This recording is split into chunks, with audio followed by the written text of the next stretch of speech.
Evan Marinofsky here for Bruins Ringside, presented by our good friends over at Athletic Greens. Go to athleticgreens.com/Bruins today to get a free 1-year supply of immune-supporting vitamin D and 5 free travel packs. So, question on everybody's mind right now, and this video might even scare you a bit. This question is going to scare a lot of people, but what if the Bruins don't re-sign Patrice Bergeron and David Krejci? What if those guys don't come back?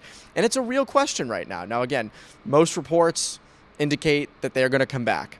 Don Sweeney's comments when we last talked with him were that things were headed in the right direction, but it has been a while since then. So, in the chance that both of those centers do not return, what happens? Well, for starters, whether or not they return, the Bruins don't have much cap space. Just a little over $2 million in cap space. And again, we've talked all offseason about potentially why it's taken so long for these guys to re-sign, and it comes down to cap space and, you know, freeing up that salary cap.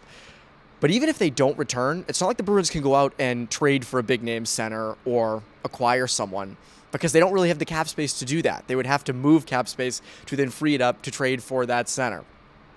As for the lines to begin the year, this is without Bergeron and Krejci. My guess would be it would be Hall, Coyle, and Pastrnak. I know Charlie Coyle and Taylor Hall kind of didn't really gel at the beginning of last year, but again, in this scenario, they're going to have to. So you would have Taylor Hall, Charlie Coyle, and David Pastrnak as line one. And then my guess for line two would be DeBrusk, Zacha, and either Fabian Lysell or Craig Smith. I don't think they want to rush Fabian Lysell in here, especially in that situation. So I would probably expect Craig Smith. Obviously, Lysell gives you more pop, but you don't want to kind of rush a guy to the NHL level when you don't have to. And again, no Marchand due to injury. There's no Marchand in this situation because he's also out with an injury. So this is a fun scenario for Bruins fans.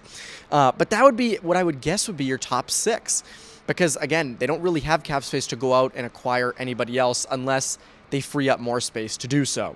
As for where they would be as a team, my guess would be that would be a lower than average group, because they also wouldn't have Charlie McAvoy and Matt Grzelcyk for the first couple months of the season, along with Brad Marchand. In this situation, again, you would also be without Bergeron and Krejci.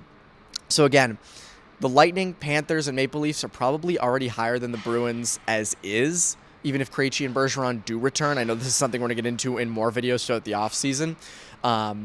But the question would be, are they better than the Senators? And the Senators have made some real heavy acquisitions this offseason, so I think it'd be close. It also depends on how teams in the Metro do. If the Capitals and Penguins kind of keep charging at the playoffs and take spots from the Bruins. But again, I have a tough time believing that this team, without Bergeron and Krejci, would make the playoffs. But again, they'd be in the hunt. They would be in the hunt. I don't think it's, I don't think they would be tanking. But I think what this would kind of get going is they need to retool. And I think they know that they're probably going to need to in the coming years, down the middle at least. But I think this would supercharge it in a sense where they would feel like, all right, it's Zacha and Coyle as the 1 and 2C. We got to maybe think about doing a retool here, because again, they have the rest of the core. You have your good young goalie in Jeremy Swayman. You have your top dog on D and Charlie McAvoy. You have a good number 2D and Hampus Lindholm up front. You have Brad Marchand, David Pastrnak, who they're looking to re-sign, obviously. You have Fabian Lysell. On the back end, you also have Mason Lohrei as a prospect. You have Taylor Hall. So this is not a bad team. It's just the lack of depth down the middle. So again, probably are going to re-sign both of those guys, but this is a video kind of examining what would life be like if they didn't, because it's been a long time and I think a lot of people are wondering. So we're going to have more videos throughout the offseason breaking this and other things down, and obviously you can stay tuned for Bruins Beat and Poke the Bear at Bruins Ringside, so make sure to go subscribe to Bruins Ringside on YouTube.